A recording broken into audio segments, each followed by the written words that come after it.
Okay, if you don't know who I am, my name is Neil McDonald. I'm the president of the GovCon Chamber of Commerce, and I am excited to have you here for our federal live sales training, where we're teaching you success tips for achieving that success within the federal government, the federal market. I spent 20 years in the federal market as a small business owner, and since 2018, I've been teaching people like you that government contracting is not a secret.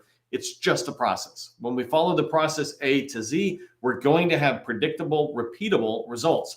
That's what you want. That's what I want for you. And that's why we do these trainings every day. And part of the process is letting people know who you are. So before we go too much farther, help buyers remember who you are. Put your company name into the chat with 2 or 3 words that describe your core competency. Also, grow your network. Engage with the people who are in the community.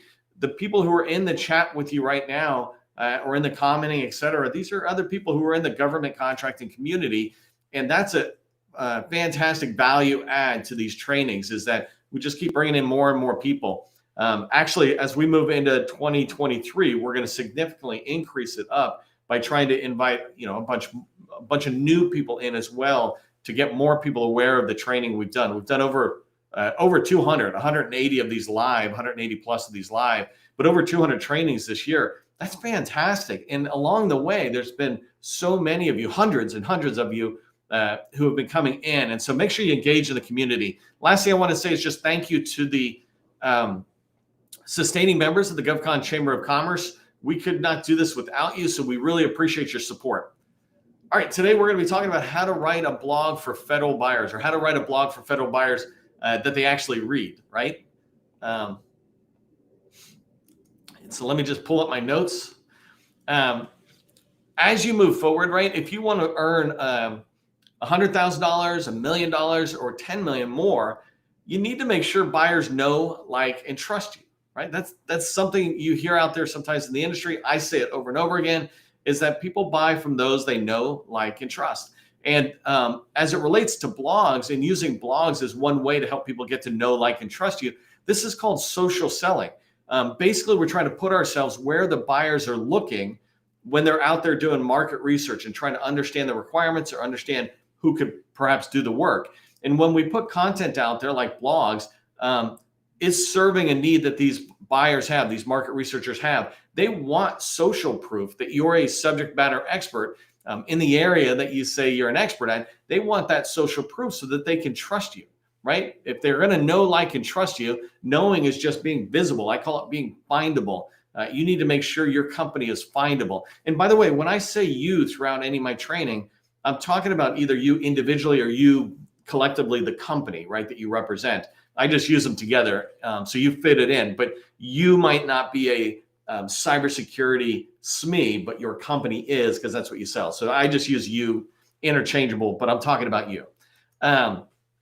Okay, but anyway, so they want to, you want to be findable, and that's, them knowing you. But the way they trust you and like you, but trust you most importantly, is they see you as a subject matter expert in your area. And a blog is just one way that you can provide that social proof out there to them and demonstrate your expertise and that of your company, right? So in today's training, I want to cover different things on why blogs are important, how you can have some ideas for what blogs to write, how you can write a blog. I'm going to give you a framework, and I'm actually going to show you me writing a blog really quick, or how I've done it, just starting on something I did this morning before I came in.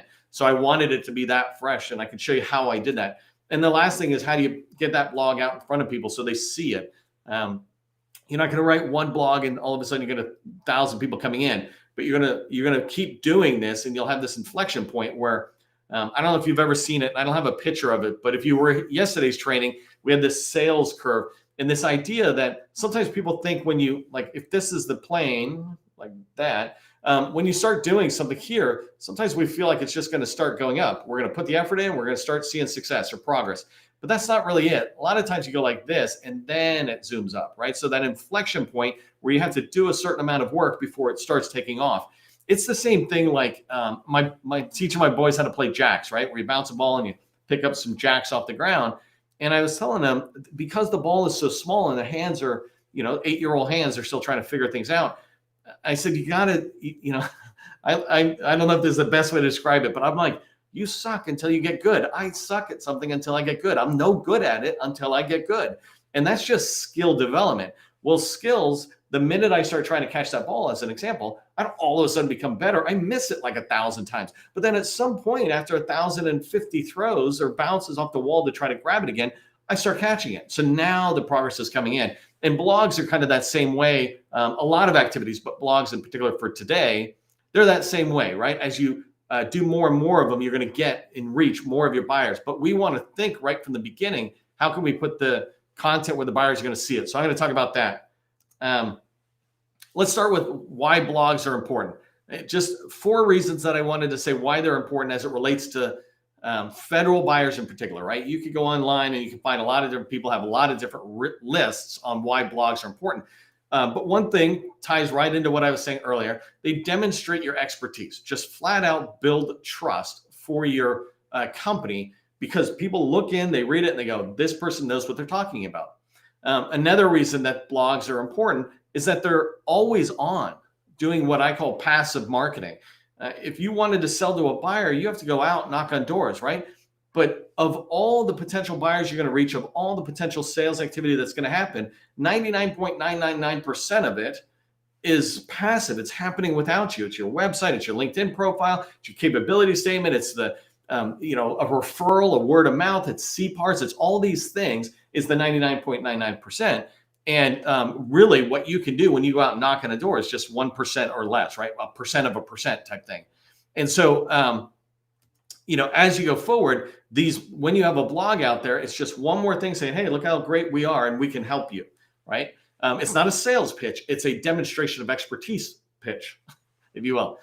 They can pull buyers in for more learning. So if a buyer is looking at your content, they can feel engaged with it. Like, what else is this person doing, or is this company writing? I want to go learn more, right? And so they can pull the buyer in to more blogs, so they consume more of that. Maybe it pulls them into your YouTube channel. Maybe you've got a webinar or a white paper, an ebook, right? It pulls them in. And one of the things you want to keep in mind when it comes to marketing and where people know, like, and trust you, there's different ways those of us who feel like we can speak on this say it, but some people say there's a certain amount of touches that must happen, marketing engagements that must happen before people hit this stage where they're going to work with you, let alone buy with you, right?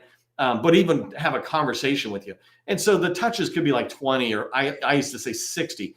But lately we've been talking more about how much time do they spend with you. And I like that way, where we say we need to have people spending 7 hours with you one way or another, consuming 7 hours worth of content, seeing you in 7 hours different ways, so that they begin to build that know, like, and trust really legitimately, right? It's not them just getting an email from me. It's like, hey, I touched them. I left a voicemail. I touched them, right? It's also about getting them to feel like they're working with you, even though they never even had a meeting. So we want to pull them in so they're learning more about whatever we're sharing, right? And blogs can help do that. And the last thing that I like about blogs is that they help you reach the buyer before the RFI drops. So in government contracting, right, we have pre-RFI, we have the RFI and the sources sought, where the government's starting to go into a more formal process, and then the RFP. And I've done whole trainings on this.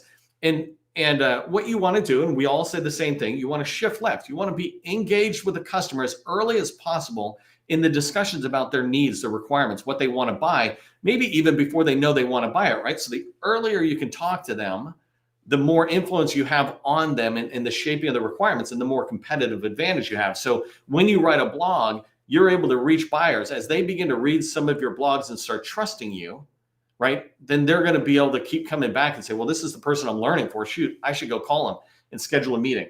So hopefully that makes sense on why blogs are important. If you understand it, you feel like they may be, or you're confident they are going to be a good value to you, put blogs rock in the chat. Just let me know you're tracking on that. And by the way, just a quick side thing for blogs. When I talk about blogs here, I'm talking about federal buyers, right?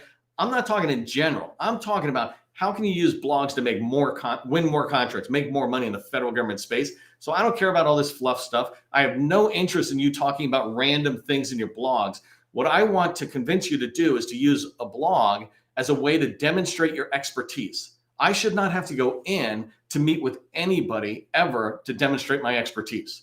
All of my customers, all of them, When they come to me, it's never a question about whether I'm an expert who can help them. It's about how can I help them.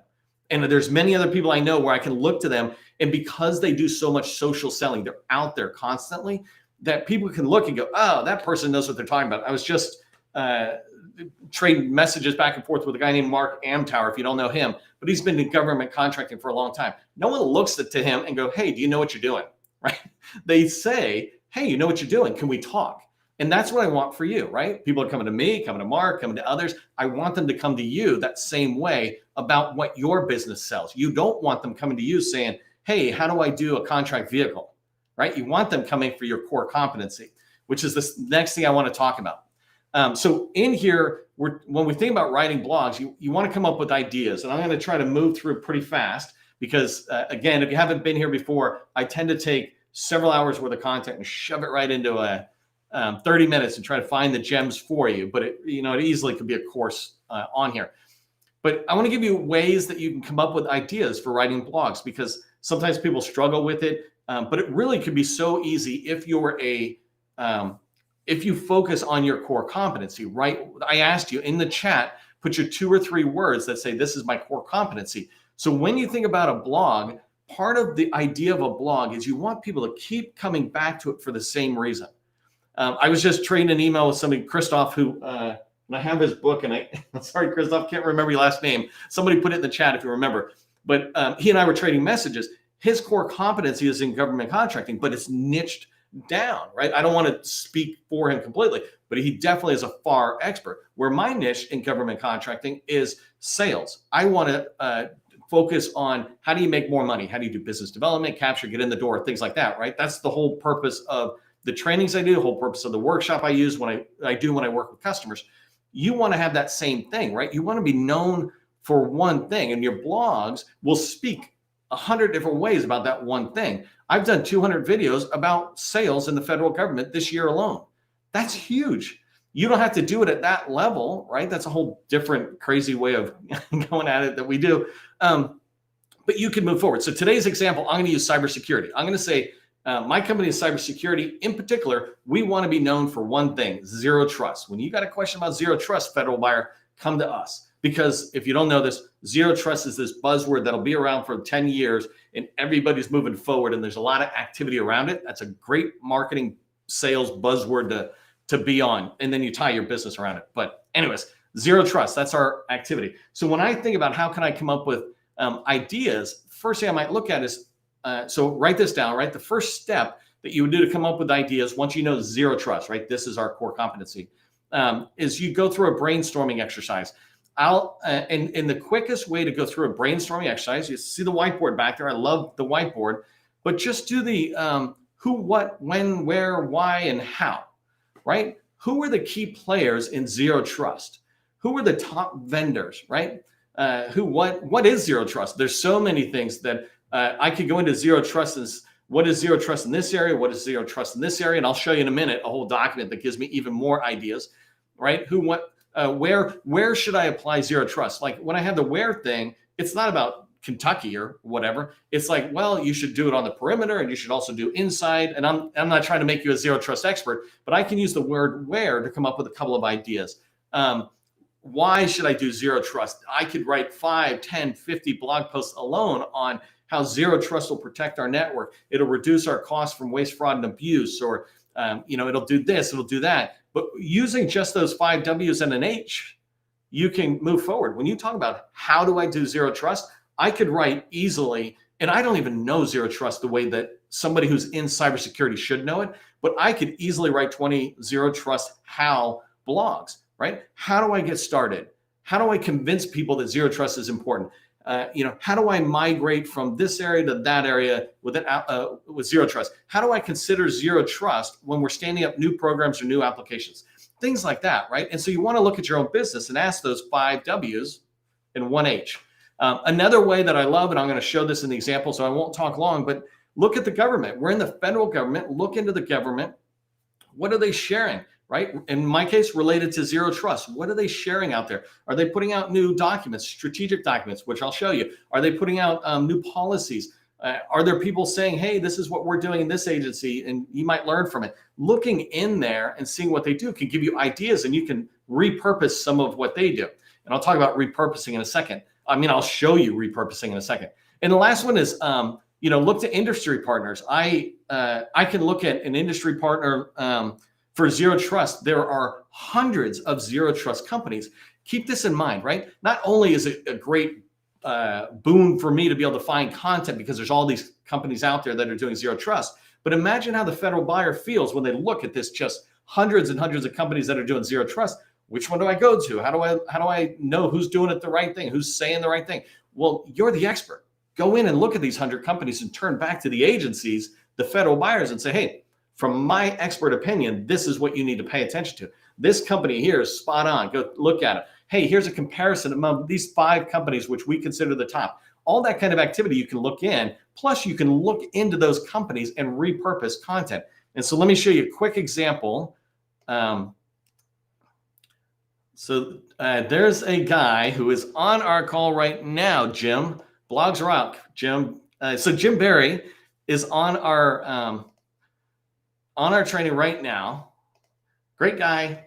Let's come into his company. This is his company's website, right? I'm just going to show you really quickly how I might repurpose industry partner type things. On the Washington Office Interiors website, right? So his company, Barbara Barry's company, they have manufacturing partners. This is fantastic. I love this. This is all the companies that many of the companies they work with, right? So blah, blah, blah, bunch of companies. If I come over here, I pulled up one of them randomly, looked through some of their content. I'm like, hey, finding the right office chair is easier than you think. Well, right there is kind of a topic for me, because in the government, should we get chairs with wheels? Should we get standing chairs? What do we think about ergonomics, right? Things like that. Just writing something on chairs could be attractive to the people who have to buy chairs, right? Or if somebody's trying to convince their agency, hey, buy more ergonomically compliant chairs or whatever, here's why they will help us be more productive or something. If you wrote an article kind of like that, and you're not trying to make an article take longer than a day to write, it really should just take several hours at most if you're not that experienced, but a good experienced person can write it in an hour. Here's another one, just one more example of Jim's stuff. Here it says, ready for what's next. And it's talking about the workplace is quickly evolving. I'm looking at this thing. And as you go down, it's talking about create the office of the future. There's hybrid work, there's adaptable design, reduced footprint. I don't even know what any of these are, right? But I don't have to, right? Jim does.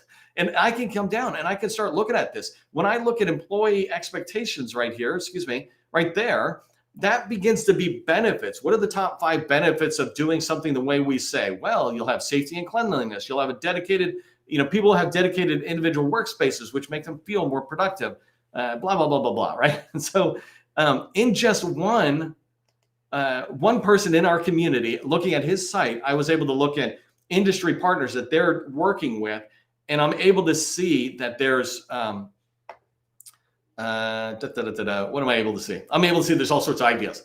So track on that. And I want you to start doing blogs and the ideas. But if it made sense, what I'm saying there and how you need to pay attention to creating ideas. But once you get on a roll, creating ideas is pretty straightforward. Just keep with this rocks. Brainstorming rocks, because brainstorming to me is the fastest way to get things out of your head, your colleague's head, and just to get it on. And when you start doing that, pretty soon you'll find, because you're a subject matter expert, you can write these blogs. And so anyways, put brainstorming rocks, which it does. I love brainstorming. And let me share another screen here really quick. So this one, I want to take a stab at, where am I going? I'll just share my whole screen really quick. Come back and showcase these guys for a second. Okay, so let me show you the framework that I follow. And again, there's all sorts of people who are writers out there. I'm a sales guy saying, how can I use a blog to move forward? But here's a simple framework that I'm using. And actually, let me pause for a second and come over. Where am I coming? Down here. Here. So I was talking about using the government's material and repurposing it. I found a DoD zero trust strategy. My company, in this example, right? My company does zero trust. We want to be the leaders out there. I'm like, we're going to write an article about this. And I'm going to bounce back and forth. But so in here, sorry. Well, that's the last time I'm apologizing, because we're live, we're bouncing. roll with it.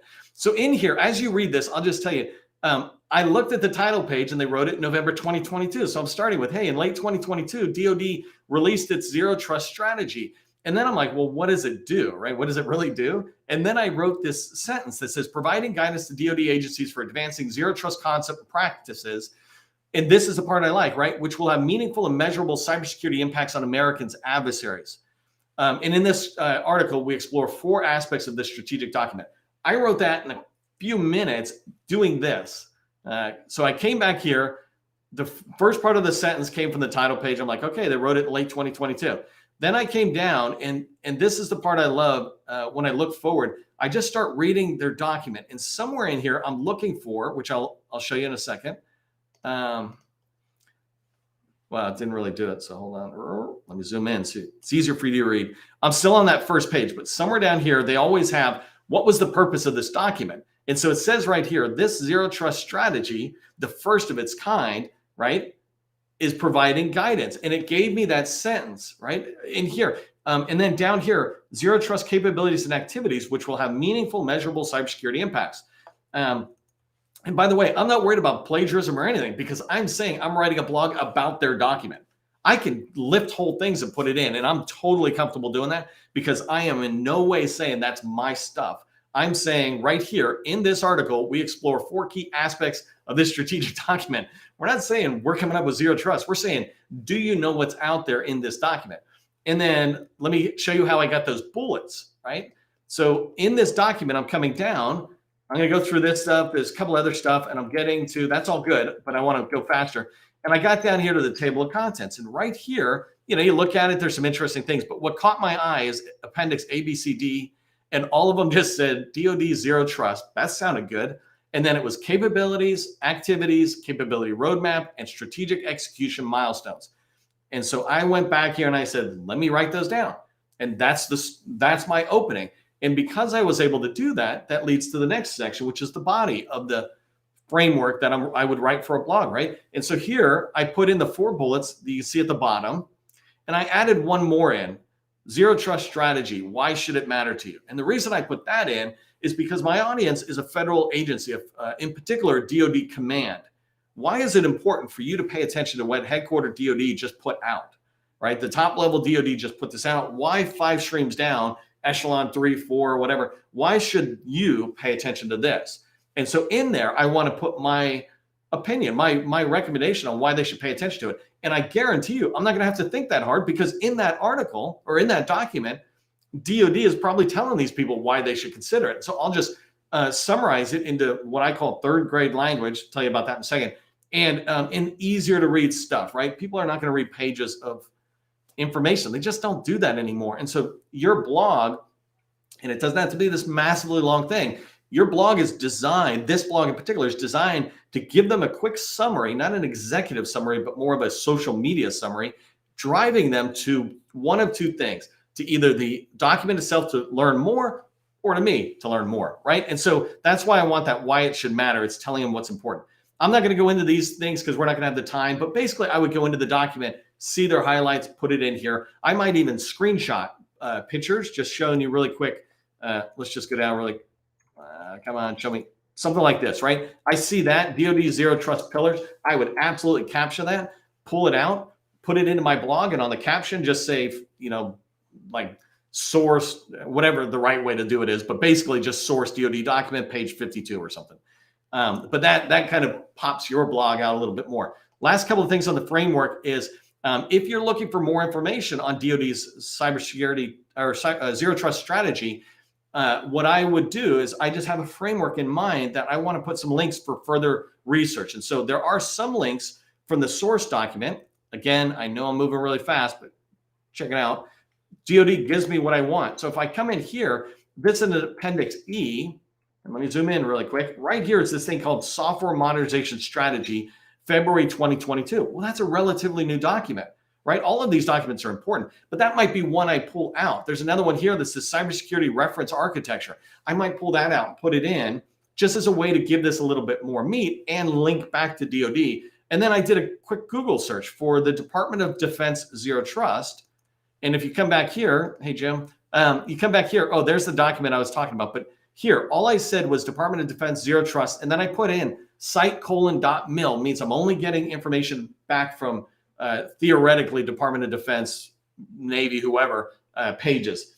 But one of the ones I opened was this one, right? The Joint Knowledge Online. And in here, I noticed that there's a Zero Trust Awareness course that's now available. And this is probably only available to the government, right? To DoD employees. But it's perfect because I can take 2 seconds, look at that, link it in that page that says, hey, for more information, I can say, hey, if you didn't know, there's a course, and the course is freely available to you and your colleagues within Command ABC, right?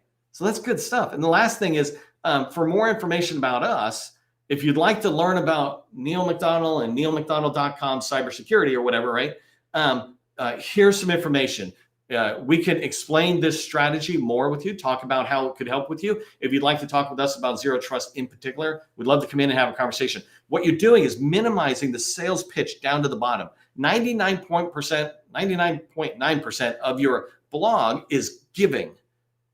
0.1% or whatever the number is on there is the ask. And that's just buried low, saying, if you like this and you trust us, come to us. Only 2.5% of the people who read your blog ever will be knocking on your door. Well, if that's the case, just give information away. You will become, and your company will become known as the experts out there. So I had a whole other slide I was going to share. We're not going to get to it. And I can figure out training another time to share it, but it was on basically how do you get it out there and put it out there. And there's a lot of standard ways out there, but let me just remind you what I did talk about. So you have this, and later on, I'll try to do a more advanced training if you tell me in the chat that you actually want it. But so today we talked about how do you brainstorm blog ideas? What's the value of blogs to your federal sales activities? What framework you can use for when you're quickly writing blogs out there. And then the one thing I didn't share with you is just how you can share it. But most importantly, put it on your website, put it on LinkedIn. That's two of the most important tips there. But here's my tip for you going away from here right now. Brainstorm 10 ideas for your blog in your core competency, your area of expertise. Do that today. Don't walk away. Just write it down. Take a minute before you go anywhere else. 10 ideas of blogs you could write. If you'd like to work with me, my team, we have a BD Accelerator workshop. We'd love to have you in if your company is the right fit for us. Usually it's about $1 million or more. To learn more about that opportunity, send me a message in LinkedIn. And remember, government contracting, it is not a secret. It's just a process. I'll see you in the next training.